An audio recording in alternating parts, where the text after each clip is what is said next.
What you think, you become. What you feel, you attract. What you imagine, you create.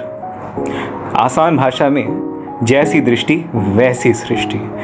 आज से 2500 साल पहले जब लॉर्ड बुद्धा ने इन शब्दों को बोला था, तब हम इसको लॉ ऑफ अट्रैक्शन के नाम से नहीं जानते थे। और ये लॉ ऑफ अट्रैक्शन आज पूरी दुनिया में फैल चुका है। और लेकिन फिर भी कुछ लोग ये सोचेंगे क्या ऐसा वाकई में पॉसिबल है? बट ऐसा पॉसिबल है। ऐसा इसलिए पॉसिबल है क्योंकि हम सब में एनर्जी है। अब इस एनर्जी का हम कैसा यूज़ करते हैं उसके बेसिस पे हमारी जीवन चलती है। हमारे आसपास हर चीज़ एनर्जी है। पैसा एनर्जी है, धूप एनर्जी है, खाना तो एनर्जी है ही है।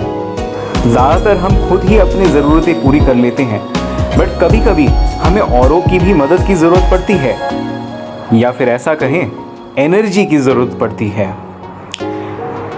कभी तो हम एक हायर एनर्जी से प्रार्थना करते हैं।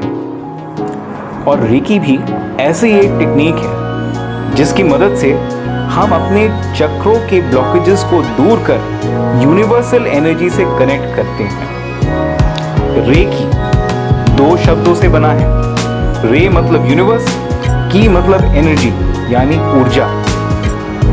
और जब आप इस एनर्जी से जुड़ते हैं तो यूनिवर्सल एनर्जी का इस्तेमाल कर हम अपनी सारी प्रॉब्लम्स को सॉल्व कर सकते हैं।